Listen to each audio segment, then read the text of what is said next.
saudara sekalian dikasih Tuhan, selamat kita berjumpa lagi minggu sore hari ini dalam ibadah online kita. Mari kita mau memuji dan menyembah Dia.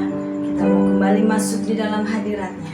Kita bawa hidup kita untuk boleh menyembah Dia, Allah yang baik, Allah yang luar biasa, Allah yang kemurahannya begitu besar di dalam hidup kita. Kita angkat pujian, besar dan ajaiblah karya-Mu, adil dan benarlah jalan-Mu. Haleluya. Amin.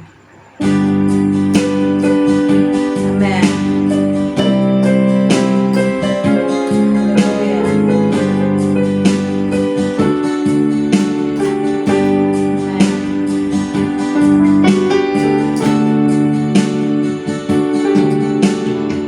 Besar dan ajaiblah karya-Mu, adil dan benarlah jalan-Mu. Raja segala bangsa yang maha kuasa, mulia nama-Mu. Lagi besar dan ajaiblah karya-Mu. Amin. Haleluya. Besar dan ajaiblah karya-Mu, adil dan benarlah, adil dan benarlah jalan-Mu. Raja segala bangsa yang maha kuasa, mulia nama-Mu. Layaklah segala bangsa, layaklah segala bangsa sujud kepadamu,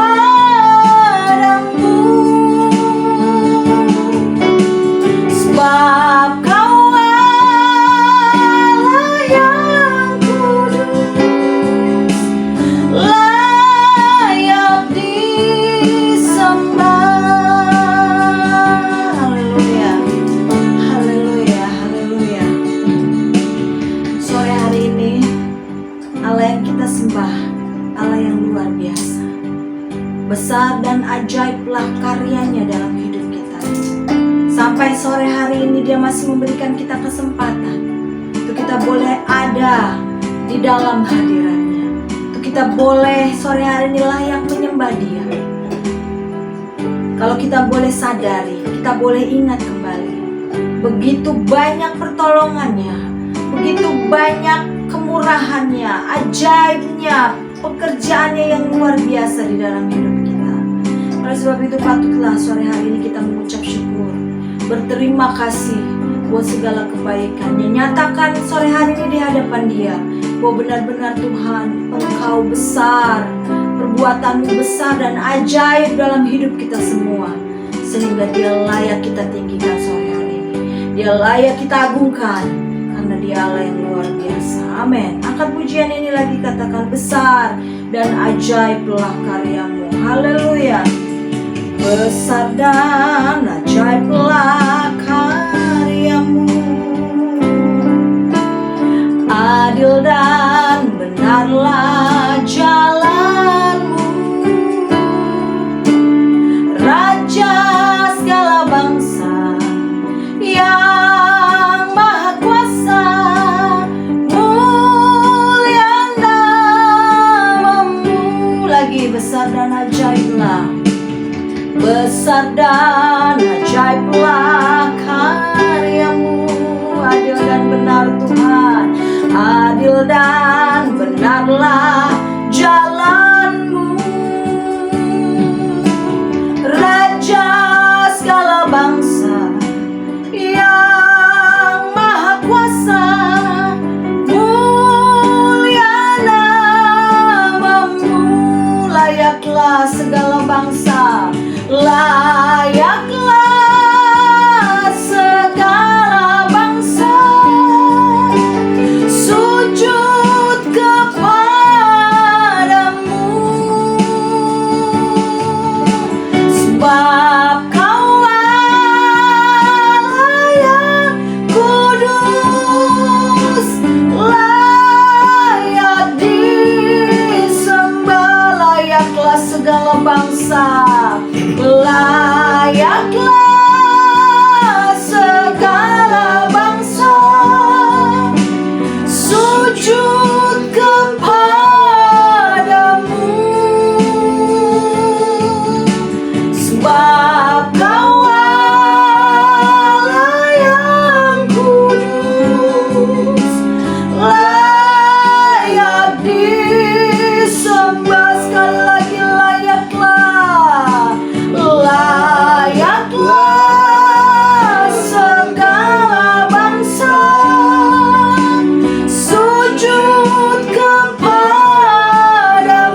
Haleluya, Engkau layak kami sembah Tuhan.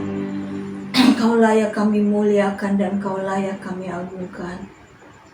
Karena perbuatan-Mu yang besar dan ajaib dalam hidup kami. Kau yang masih memberikan kami kesempatan waktu untuk kami boleh ada di dalam Engkau dan Engkau ada dalam hidup kami. Sore hari ini kami boleh ada Tuhan, mau masuk di dalam hadirat-Mu, menyembah Engkau, memuji Engkau Tuhan. Kami bersyukur semua karena kemurahan dan kebaikan-Mu dalam hidup kami. Karena perbuatan-Mu yang ajaib di dalam hidup kami Tuhan.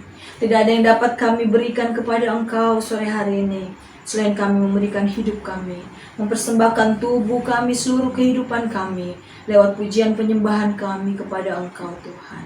Terima kasih Tuhan Yesus. Marilah Engkau berhadirat di antara kami semua di tempat ini, di rumah sidang jemaat-Mu Tuhan Yesus. Engkau hadir, Engkau bekerja, Engkau beracara Tuhan sore hari ini dalam ibadah kami. Engkau bekerja memberkati kami semua sampai kesudahan ibadah ini Tuhan Yesus. Terima kasih Bapa, kami serahkan semuanya ke dalam tangan-Mu. Dan kami akan mulai ibadah kami sore hari ini hanya di dalam nama Tuhan Yesus Kristus. Haleluya, amin.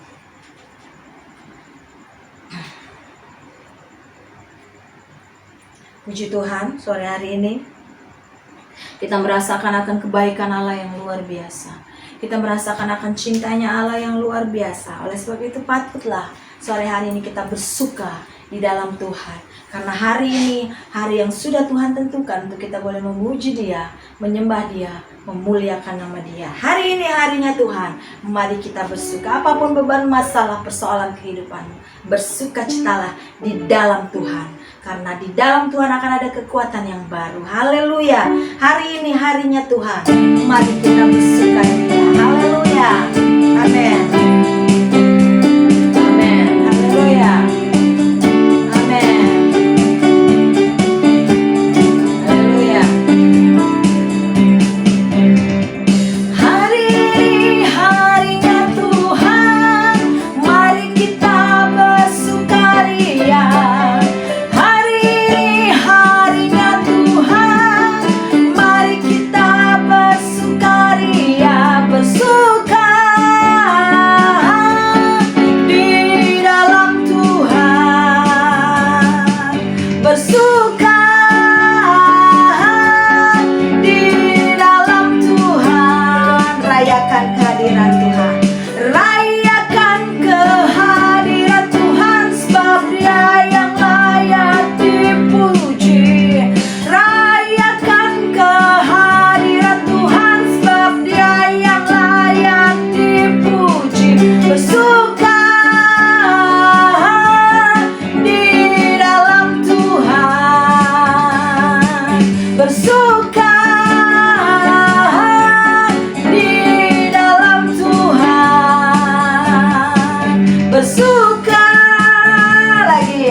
Tuhan, haleluya. Amin. Hari ini harinya Tuhan, mari kita bersukaria. Hari ini harinya Tuhan, mari kita bersukaria, bersuka di dalam Tuhan, bersuka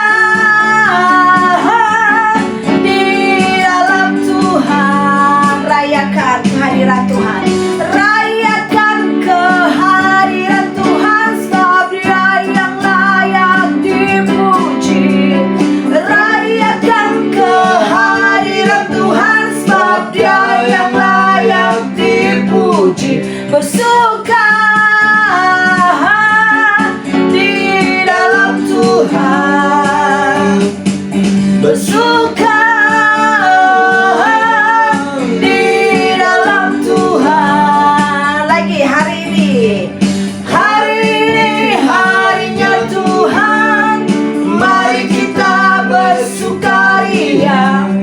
Hari ini harinya Tuhan, mari kita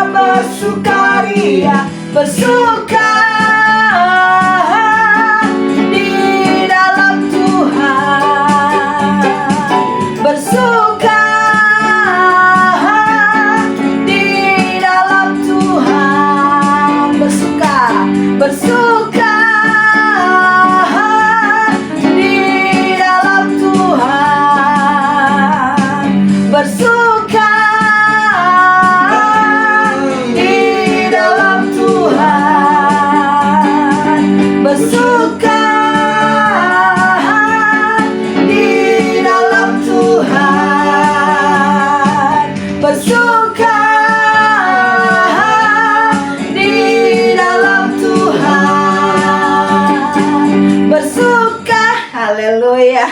Bersuka di dalam Tuhan. Apapun yang kita hadapi, kita sedang rasakan saat ini, tetaplah bersuka, karena hati yang gembira adalah obat. Bersuka cita dalam hadirat Tuhan. Haleluya, haleluya, amin, haleluya, amin, amin.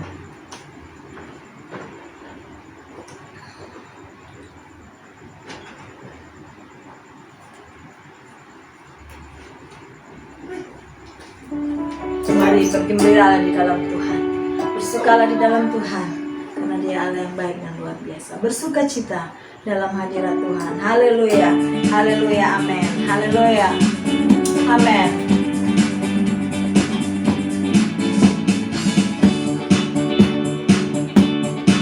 Amin. Bersuka cita dalam hadirat Tuhan. Haleluya, haleluya, amin. Bersuka cita dalam hadirat Tuhan. Haleluya, haleluya, amin. Nari lompatlah, bersuka dalam Tuhan.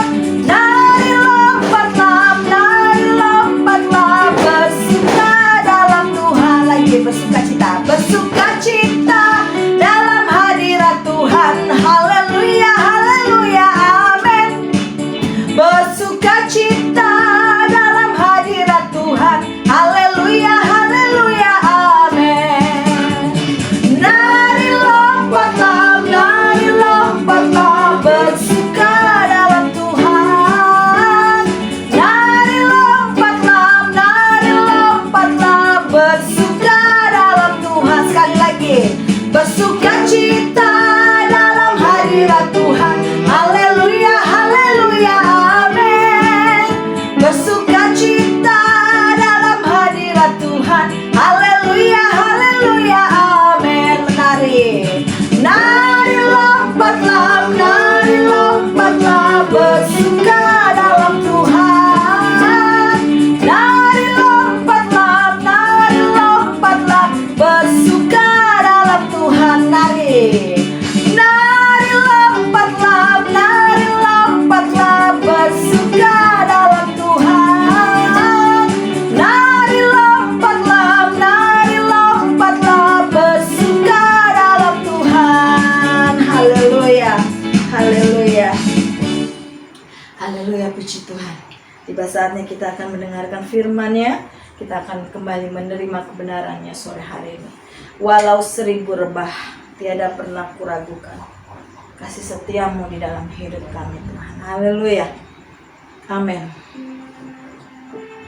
amin. Allah yang kita sembah, Allah yang begitu besar kasih setianya dalam hidup kita, yang tidak pernah tinggalkan kita, walaupun banyak hal di sekeliling kita yang membuat kita takut, yang membuat kita lemah, tetapi kita percaya Allah ada bersama dengan kita, sehingga kita tetap kuat dan tidak akan pernah goyah. Haleluya, amin, amin.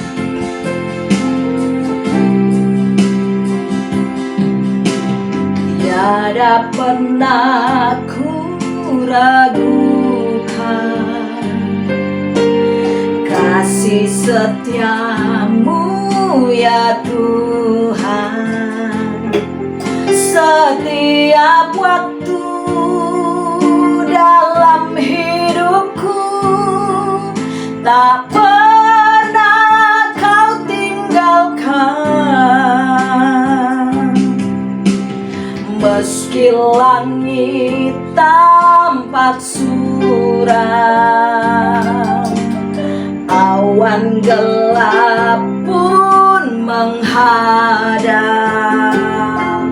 hadapi badai, lewati gelombang, tak pernah kau tinggalkan diriku. Walau 1000 rebah, haleluya, amin. Walau 1000 seribu rebah di sisiku, Kau tetaplah penolongku. Walau 10.000 rebah di kananku, takkan ku goyah, sebab Yesus sertaku. Lagi tiada pernah ku ragukan. Amin, amin, haleluya. Tiada pernah ku ragukan kasih setiamu ya Tuhan. Setiap waktu dalam hidupku, tak pernah Kau tinggalkan. Meski langit tampak suram, awan gelap pun menghadang, hadapi badai, lewati gelombang, tak pernah Kau tinggalkan diriku. Walau 1000 rebah, haleluya, amin, amin. Walau 1000 rebah di sisiku, Kau tetaplah penolongku. Walau 10.000 rebah di kananku, takkan ku goyah, sebab Yesus sertaku. Walau 1000 rebah, walau 1000 rebah di sisiku, Kau tetaplah penolongku.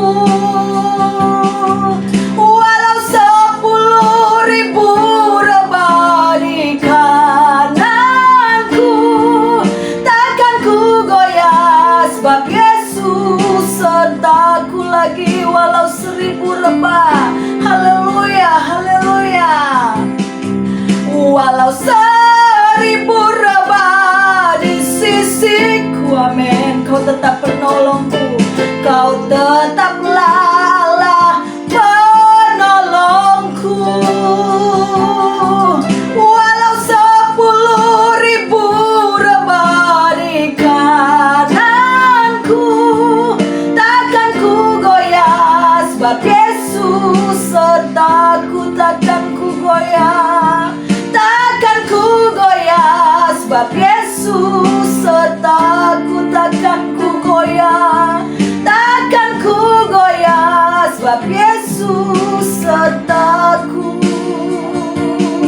Haleluya, haleluya, haleluya, haleluya, haleluya, haleluya Tuhan, haleluya.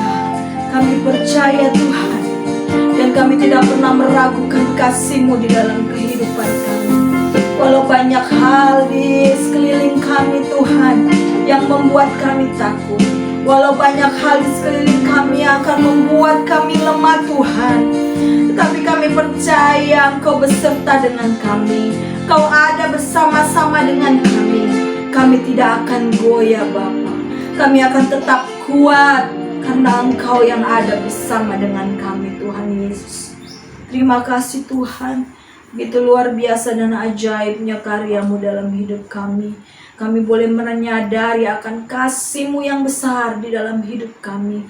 Kau tidak pernah meninggalkan kami. Kau selalu ada bersama dengan kami Tuhan. Terima kasih Bapa, terima kasih. Kami akan kembali menerima firman-Mu. Kami akan kembali mendengar suara-Mu sore hari ini Tuhan. Mali Engkau tolong kami semua pribadi lepas pribadi yang ada. Jadikan kami Tuhan menjadi bejana-bejana yang baik, yang siap dibentuk oleh kebenaran firman-Mu, dibentuk menjadi bejana-bejana yang indah di hadapan-Mu Tuhan. Lewat kebenaran-Mu sore hari ini, bentuklah kami Tuhan, sempurnakanlah kehidupan kami, sehingga kami boleh berkenan di hadapan-Mu Tuhan. Tolong kami semua Tuhan Yesus, buka hati kami, buka kehidupan kami, buka kepikiran kami, untuk kami boleh menerima firman-Mu. Oleh pertolongan kuasa Roh Kudus-Mu, kami boleh mengerti akan kebenaran-Mu, kami boleh memahami akan kehendak-Mu Tuhan sore hari ini, sehingga kami boleh menjadi anak-anak yang sempurna di hadapan Engkau Tuhan. Terima kasih Bapa, berkati hamba-Mu yang akan menyampaikan kebenaran firman-Mu. Urapi hamba-Mu, urapi firman-Mu Tuhan. Biarlah dia boleh menyampaikan isi hati-Mu kepada kami semua Tuhan, jemaat-jemaat-Mu yang haus akan kebenaran-Mu sore hari ini. Terima kasih Bapa, kami serahkan semuanya ke dalam tangan-Mu pemberitaan firman-Mu.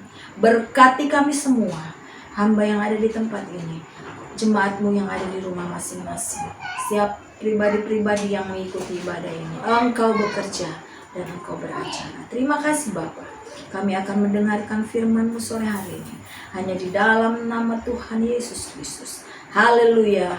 Amin.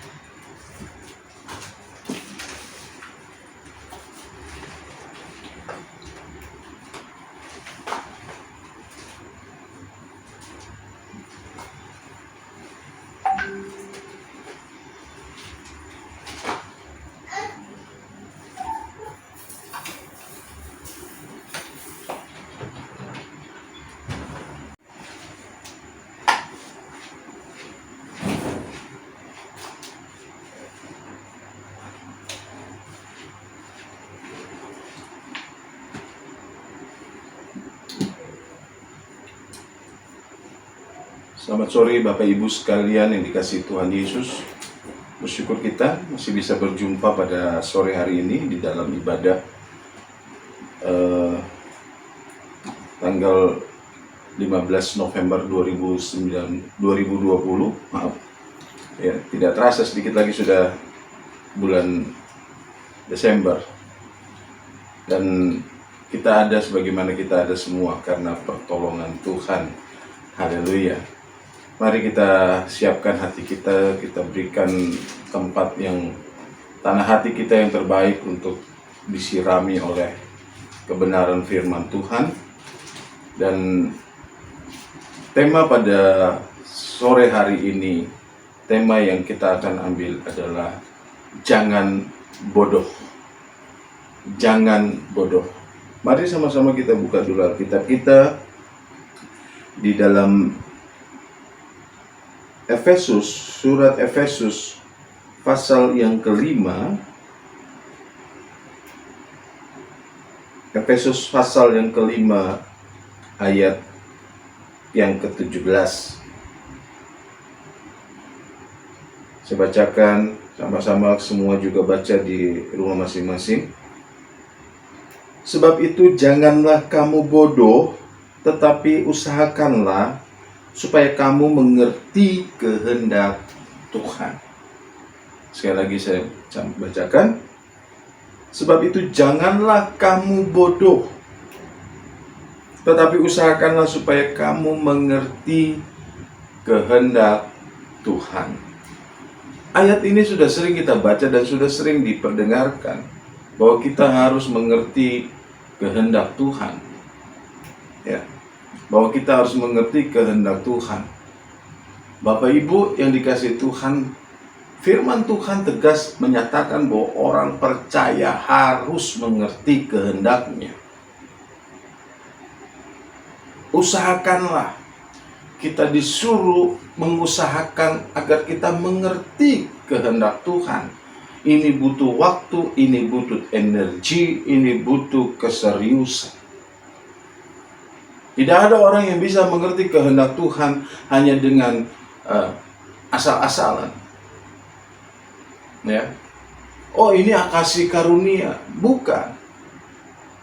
Kasih karunia Allah berikan kepada kita ketika kita percaya kepada Dia, kita dijadikan anak-anak Allah. Itu kasih karunia. setelah kita jadi anak-anak Allah, kita harus mengerti kehendak Dia. Allah mengasihi kita sebagai anak-anaknya. Namun, ketidakmengertian kita akan kehendak Allah itu identik dengan kebodohan. Itu sebabnya firman Tuhan katakan, jangan bodoh. Usahakanlah mengerti kehendak Tuhan. Kenapa?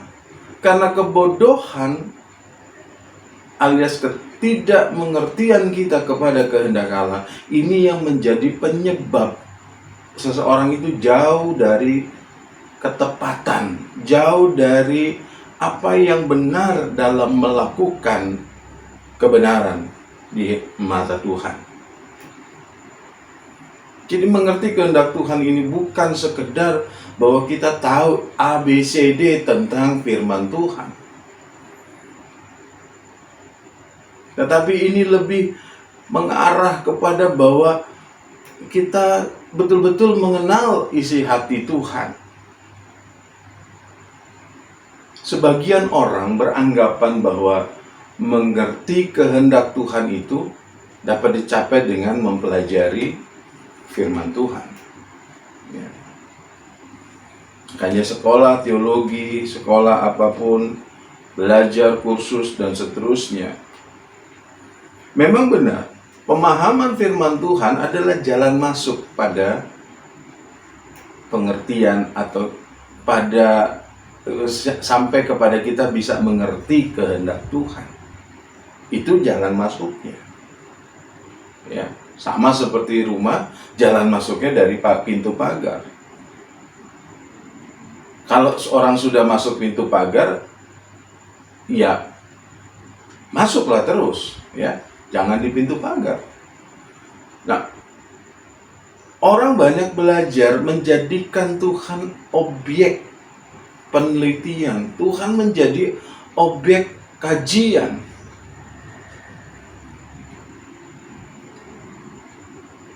Menjadikan Tuhan objek belajar, ini sama dengan menjadikan Dia menjadi pihak yang pasif. Saya mau katakan begini misalnya, kalau objek itu, katakanlah kacamata ini, ya, menjadi objek belajar saya, maka saya akan mengkaji apa saja yang bisa saya temukan dari kacamata ini. Oh, dia ada gagangnya, dia ada kacanya, dia ada dudukan buat di hidung, ada penyambungnya dan seterusnya. Lalu saya katakan bahwa saya sudah meneliti kacamata ini dan saya bisa menyimpulkan tentang kacamata ini. Ini benda. Saya bisa lakukan seperti itu. Tetapi Allah bukanlah benda. Allah adalah pribadi yang hidup.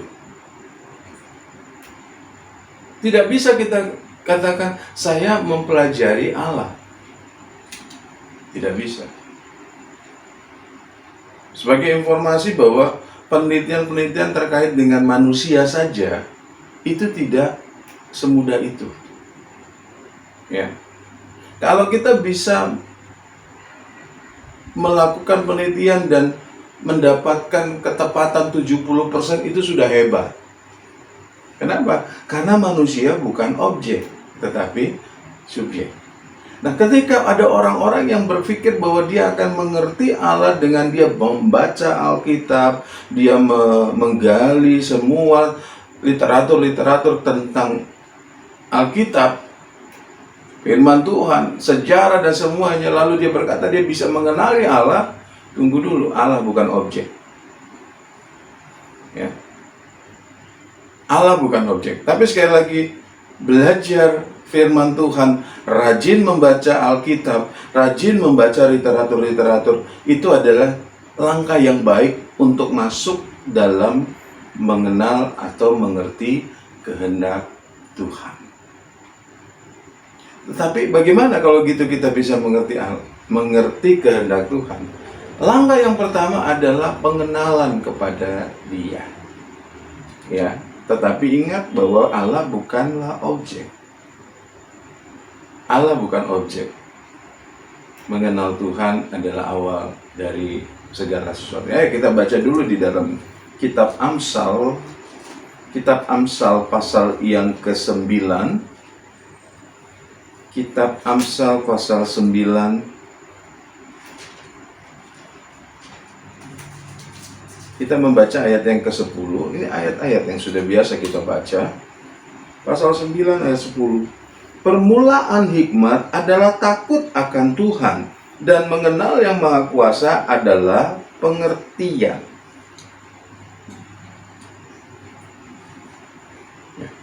Permulaan hikmat adalah takut akan Tuhan, dan mengenal yang Maha Kudus adalah pengertian. Jadi kalau kita mau menjadi orang yang memiliki hikmat, yang mampu mengerti kehendak Tuhan, memiliki pengertian yang mendalam tentang Tuhan, penulis Amsal menegaskan bahwa takut akan Allah dan mengenal yang Maha Kudus merupakan syarat mutlak untuk kita bisa memiliki hikmat, memiliki pengertian. Takut akan Tuhan, mengenal yang Maha Kudus. Takut akan Tuhan akan mendorong kita menyesuaikan hidup kita dengan apa yang Dia kehendaki. Untuk kita yang hidup di zaman modern ini dengan sudah ada Alkitab yang dikanonkan, kita sebetulnya sudah lebih mudah daripada orang-orang percaya yang terdahulu.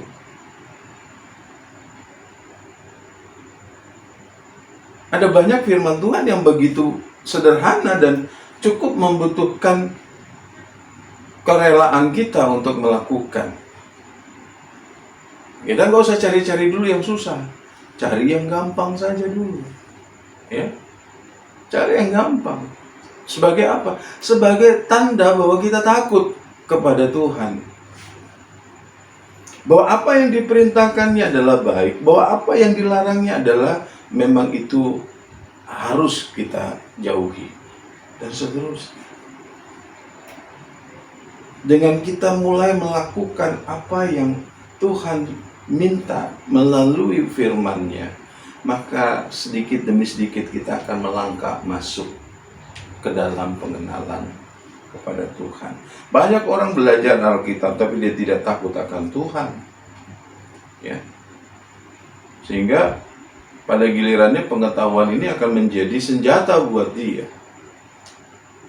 Menjadi kelebihan buat dia dibandingkan dengan orang lain barangkali.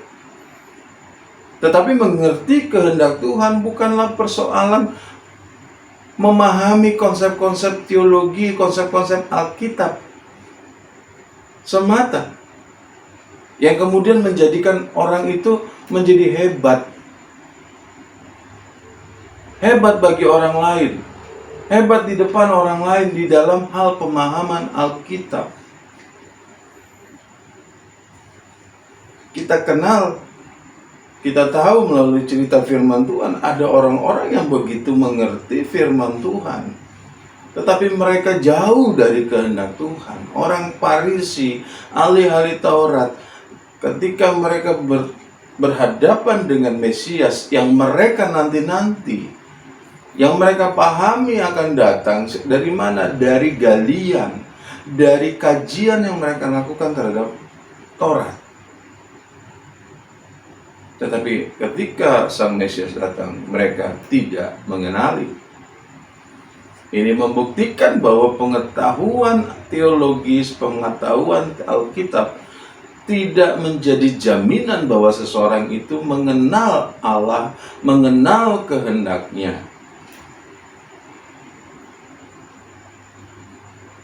Seharusnya pemahaman firman Tuhan ini mengantarkan seseorang, mengantarkan saudara dan saya kepada sikap takut akan Tuhan. Ya.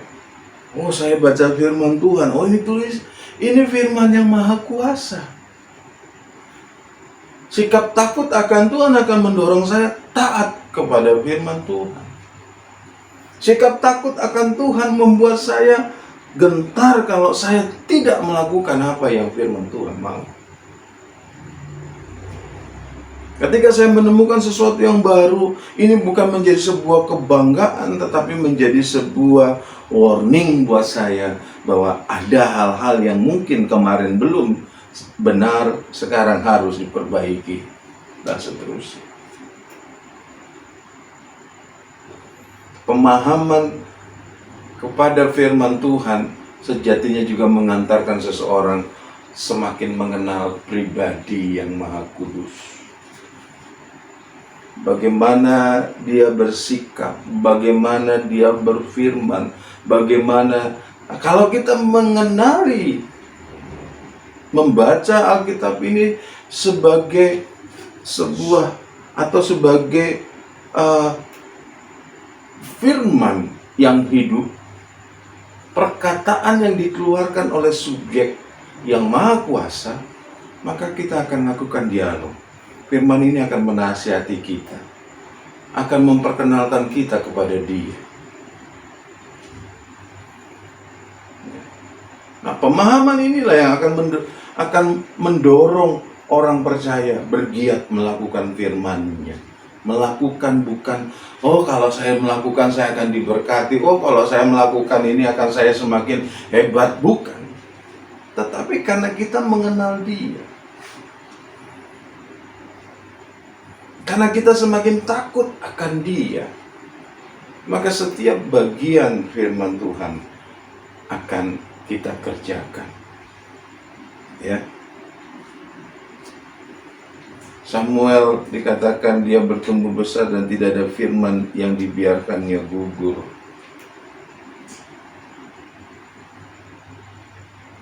Ini menunjuk kepada orang-orang yang memang akan bertumbuh di dalam Tuhan sampai sempurna.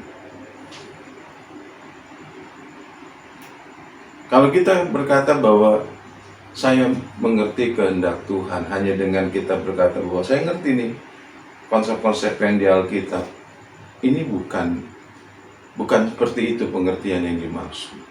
Tetapi pemahaman, pengenalan kita ini yang akan mendorong kita melakukan kehendak Tuhan. Satu kisah atau satu perumpamaan yang Tuhan Yesus berikan kepada orang-orang yang diajar mengenai firman Tuhan ini. Kita membaca di dalam pasal 7 Injil Matius pasal 7 di bawah perikop 2 macam dasar. Kita tahu cerita ini. Ayat 24 dikatakan, setiap orang yang mendengar perkataanku ini dan melakukannya, ia sama dengan orang yang bijaksana, yang mendirikan rumahnya di atas batu. Kemudian turunlah hujan dan datanglah banjir. Lalu banjir melanda rumah itu, tetapi rumah itu tidak rubuh, sebab didirikan di atas batu. Ayat 26.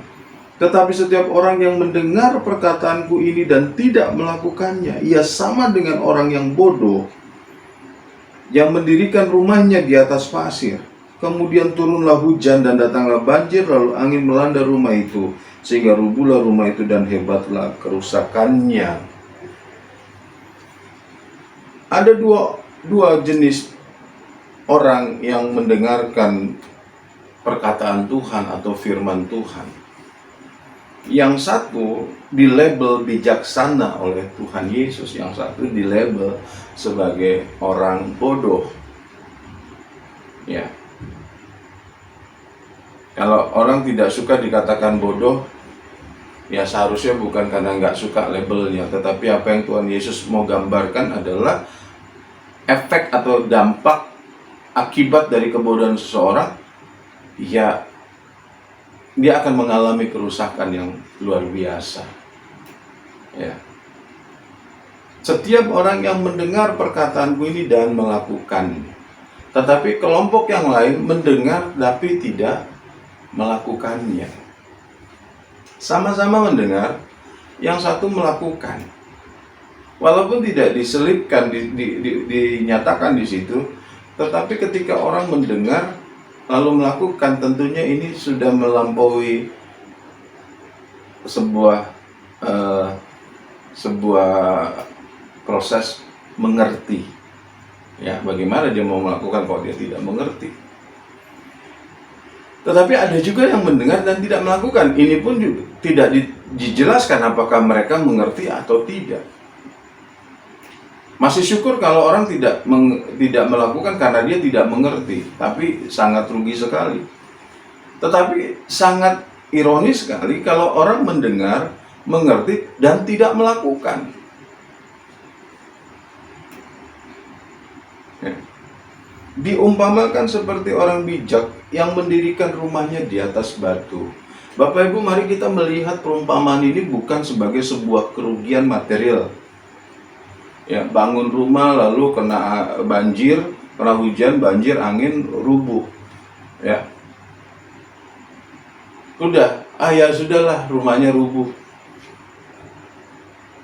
Bukan begitu. Bukan persoalan kita mengalami kerugian, tetapi apa yang Tuhan Yesus maksud adalah orang yang mendengar tapi tidak melakukan, ini berdampak kepada bahwa dia akan mengalami kerusakan hidup yang fatal. Ya. Kita tahu bersama bahwa firman Tuhan datang kepada kita. Ya. Firman Tuhan itu untuk mendidik, mengajar, memperbaiki kesalahan. Supaya apa? Supaya kita semakin hari semakin disempurnakan.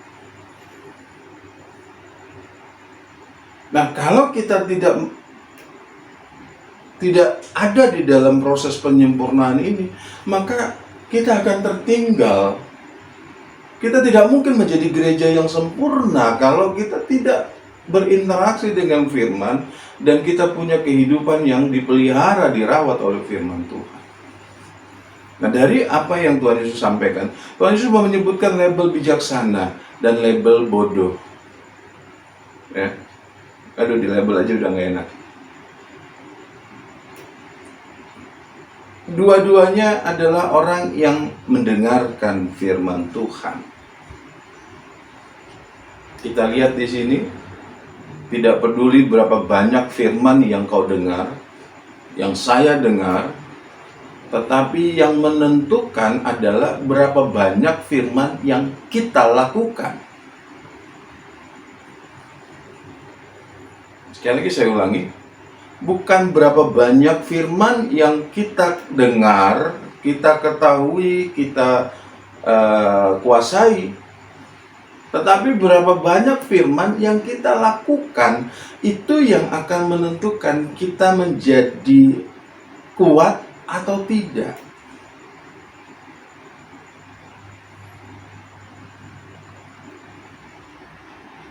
Ya, kuat apa? Jangan kita berpikir tentang, oh diberkati, tunggu dulu, bukan itu dulu. Ya, sebetulnya benar diberkati, tetapi alam berpikir kita belakangan ini banyak dirusak bahwa berkat itu selalu terkait dengan hal-hal yang menyenangkan jasmani kita. Kalau ada hujan, banjir, angin, supaya bangunannya tidak rusak. Mari kita baca dulu di dalam 2 Timotius pasal 3. 2 Timotius pasal 3.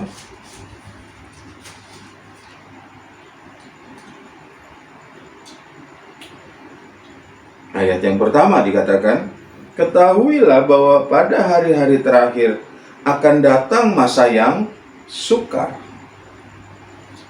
Masa yang sukar.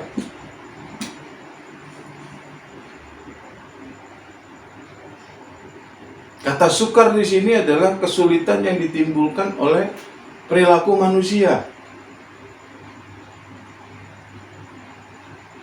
Ya, kalau kita membaca apa yang menjadi kesukaran yang digambarkan oleh Rasul Paulus kepada muridnya, ayat 2 sampai ayat yang ke-5 dikatakan, Manusia akan mencintai dirinya sendiri dan menjadi hamba uang. Mereka akan membual dan menyombongkan diri. Mereka akan menjadi pemfitnah. Mereka akan berontak terhadap orang tua dan tidak tahu berterima kasih, tidak mempedulikan agama, tidak tahu mengasihi, tidak mau berdamai, suka menjelekan orang, tidak dapat mengekang diri, garang, tidak suka yang baik, suka mengkhianat, tidak berpikir panjang, berlagak tahu, lebih menuruti hawa nafsu daripada menuruti Allah. Secara lahiriah mereka menjalankan ibadah mereka, tetapi pada hakikatnya mereka memungkiri kekuatannya. Jauhilah mereka itu. Keadaan sukar karena muncul orang-orang yang punya karakter-karakter yang jauh dari Allah. Ya. Orang-orang dengan karakter yang tidak mencerminkan karakter Allah.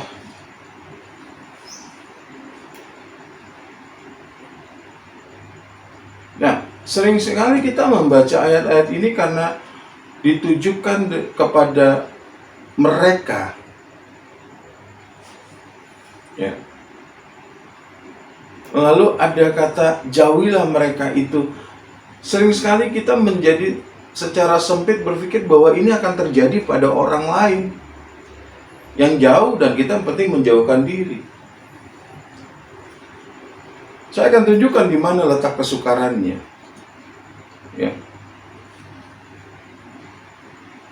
Kesukarannya adalah bahwa kita berinteraksi dengan karakter-karakter seperti itu.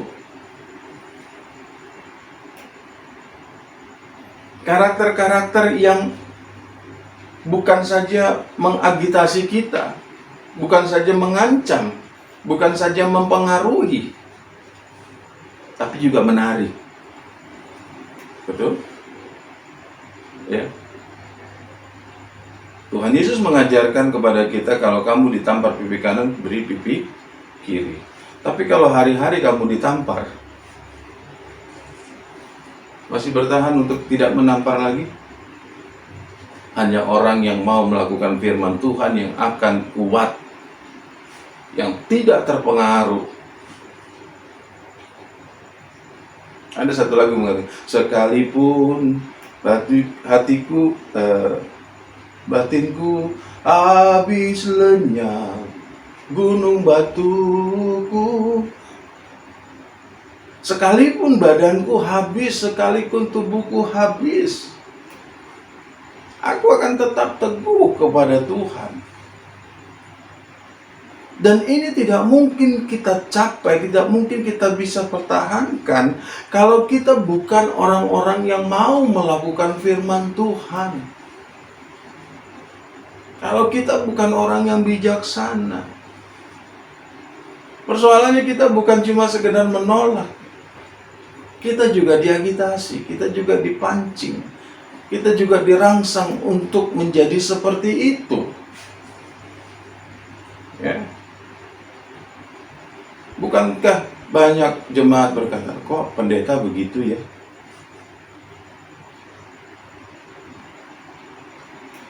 Bukankah banyak orang berkata, kok dia pelayan begitu ya? Kalau engkau bijaksana, maka engkau akan kuat. Dan kebijaksanaan itu adalah milik orang-orang yang melakukan firman perkataan Tuhan.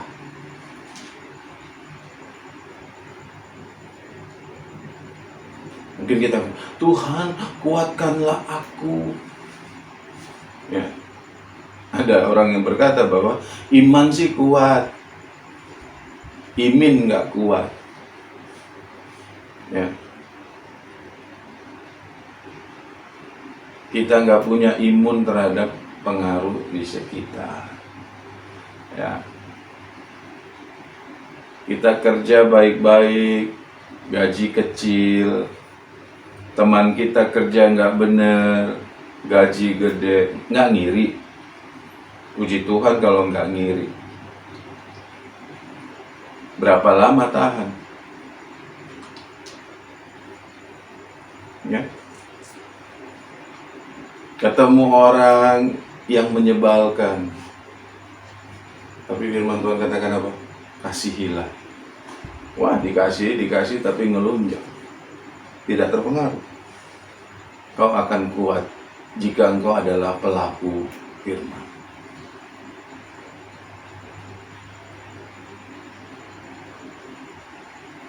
Itu sebabnya kita harus menjadi orang yang bijaksana, bukan menjadi orang bodoh. Sekali lagi, bodoh bukan berarti Anda tidak tahu firman. Banyak orang tahu firman tapi bodoh karena tidak melakukan.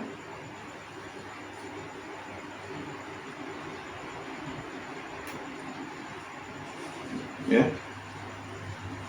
Kebodohan kita bukan karena kita tidak punya knowledge, bukan karena kita tidak punya intelektual, tetapi intelektualnya salah. Kita hanya sebatas punya pengetahuan. Amsal pasal 29. Kitab Amsal pasal 29. Satu ayat di ayat yang ke-18. Amsal 29 ayat 18.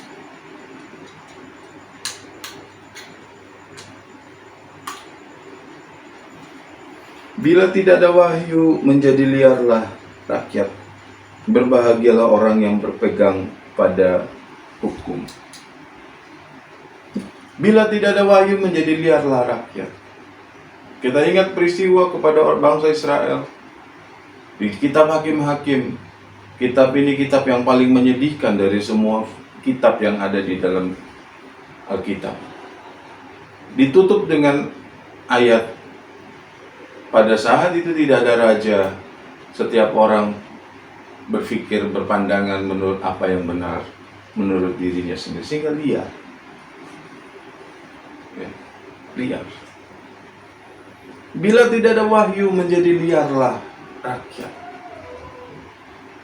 Tapi lihat, berbahagialah orang yang berpegang pada hukum,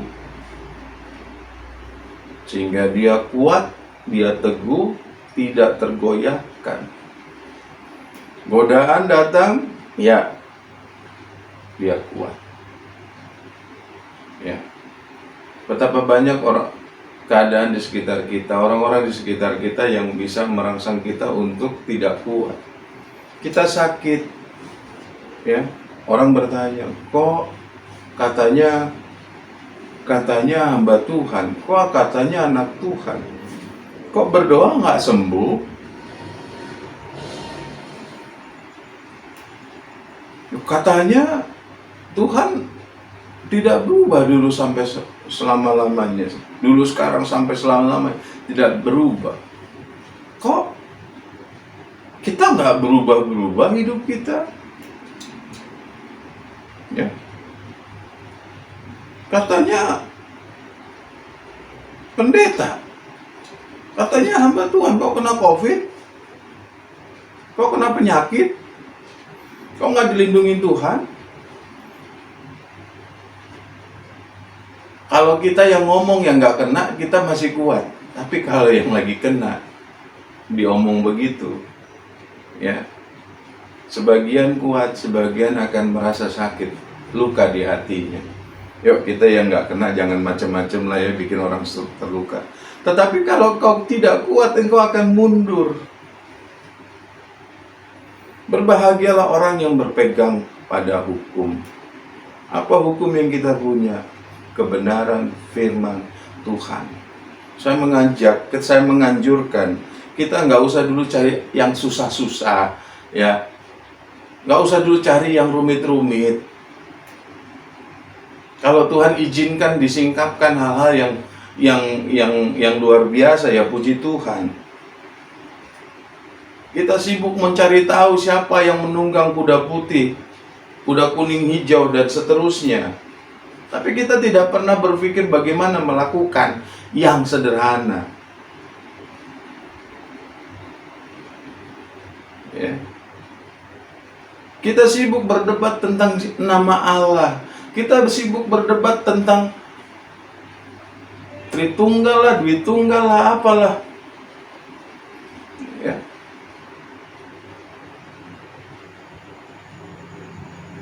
Penting, itu penting. Tetapi yang lebih penting adalah kita melakukan firman Tuhan. Perdebatan-perdebatan tentang pengetahuan ada tempatnya, ya. Tetapi itu tidak mempengaruhi. Kalau ujung-ujungnya berdebat hanya untuk menghujat, wah, sama-sama bukan pelaku firman. Saya tidak mengatakan bahwa apologetika itu tidak baik. Silakan Anda berapologetika, tetapi mari kita mengutamakan bahwa kita menjadi pelaku firman. Bagaimana kita berpegang kepada hukum yang Allah berikan?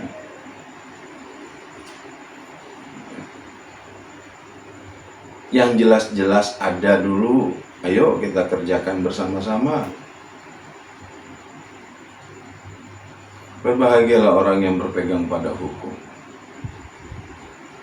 ya, karena dia akan menjadi orang yang bijaksana,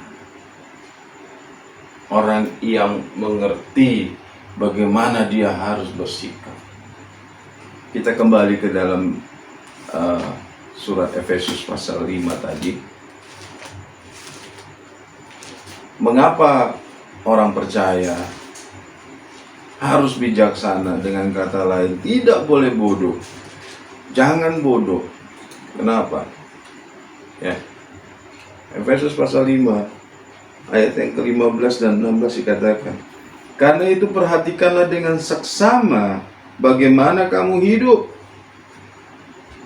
Perhatikan Bapak Ibu, perhatikanlah dengan seksama bagaimana kamu hidup. Bagus kita mikirkan tentang tanda-tanda zaman. Bagus kita memikirkan hal-hal yang sifatnya apokaliptik. Ya.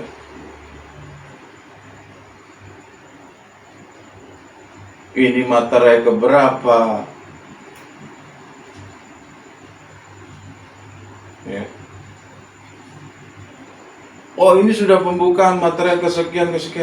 Ya nggak apa-apa, silakan dibahas. Tetapi yang menjadi pokok persoalan adalah bagaimana kita hidup. Mau materai pertama, kedua, ketiga, keempat, kelima, keenam, ketujuh, kalau kita tidak melakukan firman Tuhan, roboh. Rumah kita roboh. Kita punya pengetahuan semuanya hancur kalau kita tidak melakukan firman Tuhan.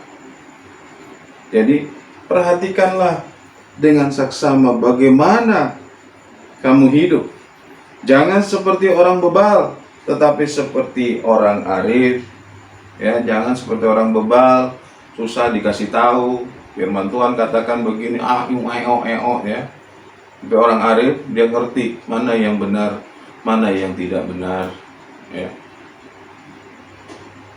Ayat 16 katakan, dan pergunakanlah waktu yang ada, karena hari-hari ini adalah jahat. Orang arif, orang bijak, mengerti bahwa hari-hari ini adalah hari-hari yang jahat. Jahat bukan yang mengancam dirinya secara jasmani. Tidak. Kalau mati aja, memang semua manusia pasti mati. Ya. Kita takut, kita mengkhawatirkan kejahatan hari-hari ini bukan persoalan yang mengancam tubuh jasmani kita.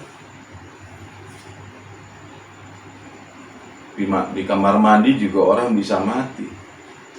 Di tempat tidur orang bisa mati. Kita tidak sedang berpikir bahwa ada orang-orang jahat yang mengancam nyawa kita, bukan. Kita pergunakan waktu yang ada, karena hari-hari ini jahat. Kenapa? Kalau kita tidak pergunakan waktu kita untuk mengerjakan semua kehendak Allah, maka kita akan terseret kepada yang jahat. Ini mengerikan.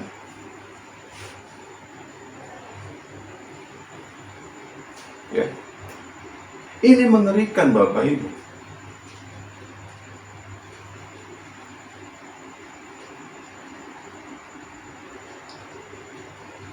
Siapapun orang dengan kapasitasnya pasti mati. Pasti mati. Ya.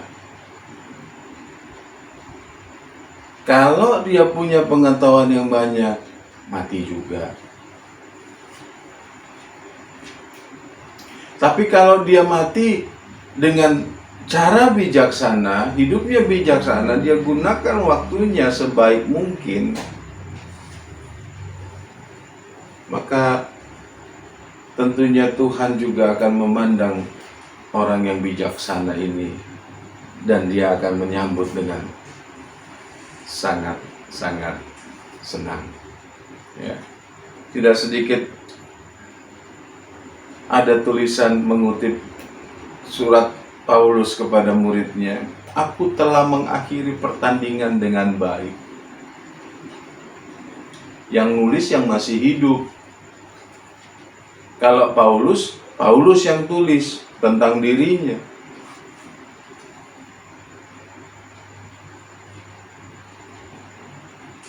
Mungkin saya tidak tahu, tapi mungkin sangat langka sekali ada orang yang sebelum dia meninggal, dia beri ayat itu kepada keluarganya, kepada sanak saudaranya, kepada sahabatnya ketika dia sudah mendekati kematian. "Aku sudah mengakhiri pertandinganku dengan baik."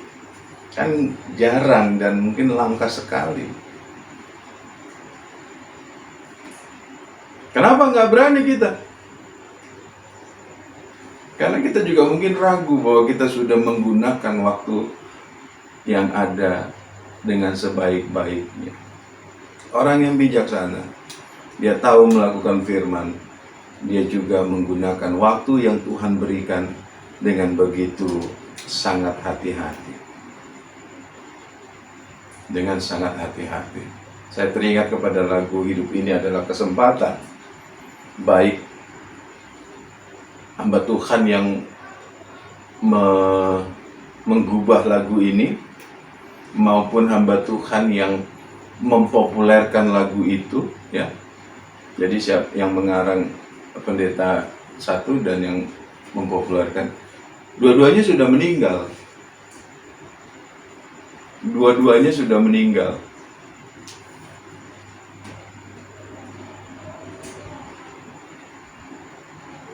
Betapa kalau kita juga bisa menghayati lagu ini, "Hidup ini adalah kesempatan." Jangan sia-siakan waktu yang Tuhan beri. Maka kita akan menjadi orang yang semakin bijak. Pemasmur katakan, "Ajar kami menghitung hari-hari sedemikian sehingga kami memiliki hati yang bijaksana." Bapak Ibu Saudara dikasih Tuhan, menjadi bijaksana ini bukan persoalan kita menjadi orang yang hebat, ya. Pada kenyataannya mungkin saja kita tidak dianggap oleh dunia. Mungkin saja kita tidak masuk kepada ukuran dunia. Tetapi siapa yang menganggap kita bijaksana? Jika kita adalah orang-orang yang melakukan firman Tuhan. Yang menyebut kita bijaksana adalah Tuhan sendiri.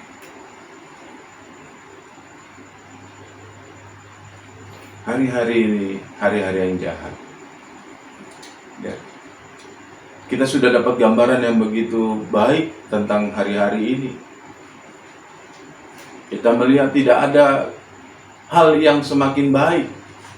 Dan ini sudah ditetapkan oleh firman Tuhan, bukan diatur, tetapi memang juga sudah dinubuatkan oleh firman Tuhan. Tidak ada yang menjadi lebih baik. Ya. Tidak ada yang menjadi lebih baik. Penyakit makin banyak, masalah makin banyak, sumber daya makin berkurang, dan seterusnya dan seterusnya. persoalan akan semakin rumit.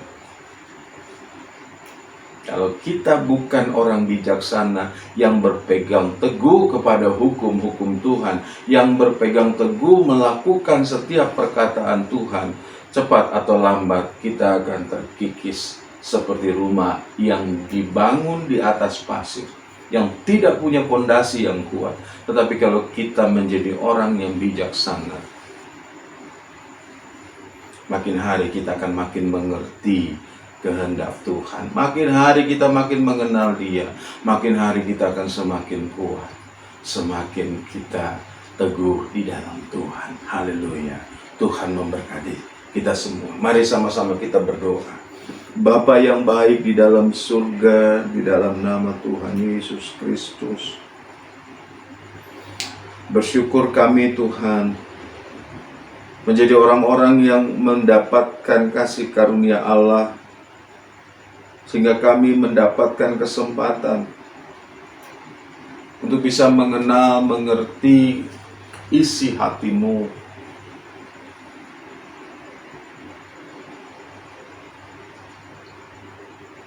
Bapa, ampuni kami kalau selama ini kami menaruh, memposisikan diri-Mu menjadi sesuatu yang menjadi objek bagi kami, padahal Engkau adalah pusat dari kehidupan kami,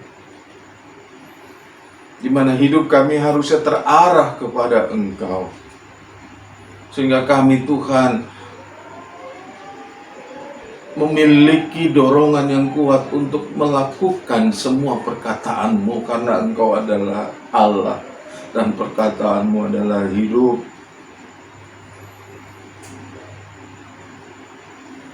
Ampuni kebodohan kami Tuhan, sehingga banyak hal yang meleset yang kami lakukan, yang tidak sesuai dengan kehendak-Mu. Bukannya kami menyenangkan Engkau, tapi kami melukai perasaan-Mu, melukai kehendak-Mu.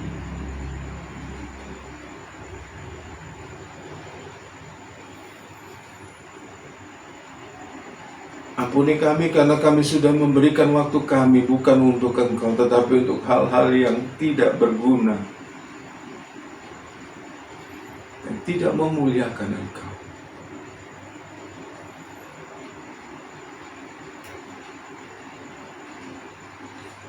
Kami tahu ketika firman-Mu datang, Engkau ingin kami menjadi disempurnakan.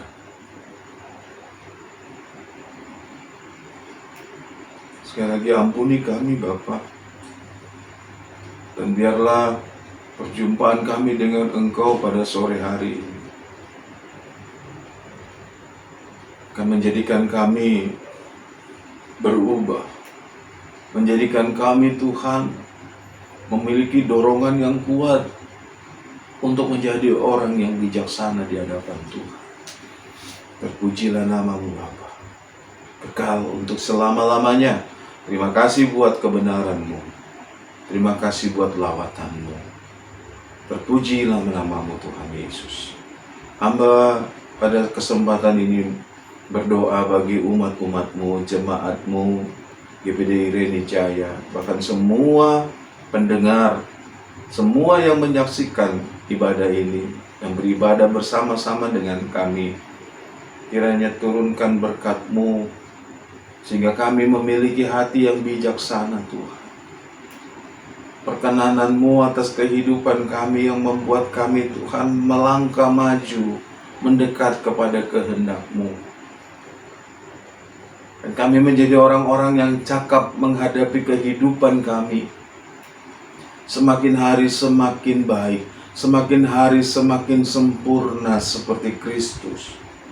Sehingga kami cakap menghadapi kehidupan, persoalan, masalah, bahkan apapun itu tekanan yang ada di dalam hidup kami, kami tidak berubah sedikit pun.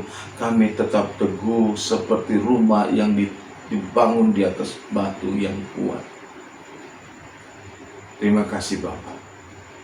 Sekali lagi lawati umat-umat-Mu, penuhi segala keperluan yang dibutuhkan untuk memuliakan nama-Mu. Apapun itu Tuhan, kami percaya Engkau sediakan bagi kami semua. Terima kasih Bapa yang baik. Terima kasih kiranya Tuhan berkenan mempertemukan kami sesegera mungkin di dalam ibadah, di mana kami bisa bertatap muka satu sama lain, sehingga kami Tuhan bisa menikmati kebersamaan, saling menguatkan satu sama lain, saling bersatu, saling mendukung untuk kami bisa disempurnakan bersama-sama dengan Kristus. Terima kasih Bapa yang baik, terima kasih. Kami berdoa untuk bangsa negara kami Tuhan, Indonesia yang tercinta ini. Engkau kiranya memberkati setiap komponen bangsa yang ada, baik pemerintah, baik itu lembaga legislatif, yudikatif, aparat keamanan, semua pemerintah yang ada di daerah sampai di tingkat RW RT. Tuhan memberkati. Bahkan orang-orang yang mungkin menginginkan ketidakbaikan bagi negara ini, hamba berdoa kami bersatu hati Tuhan.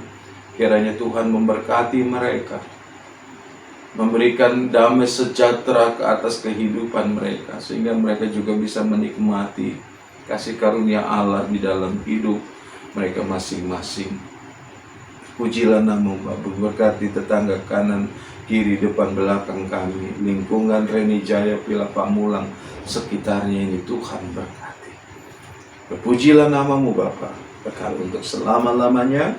Dan kami mau akhiri ibadah kami sore hari ini dengan satu ucapan syukur dan permohonan kepada Allah sumber damai sejahtera yang melampaui segala kepikiran. Kiranya Engkau menguduskan baik roh, jiwa, tubuh kami, terpelihara sempurna sampai Tuhan Yesus datang kembali.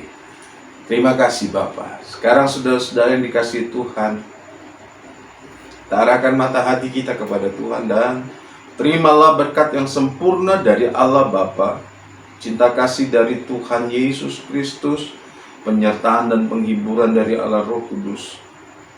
Kiranya menyertai engkau, memberkati engkau mulai dari saat malam ini sampai Maranatha Tuhan Yesus datang kembali.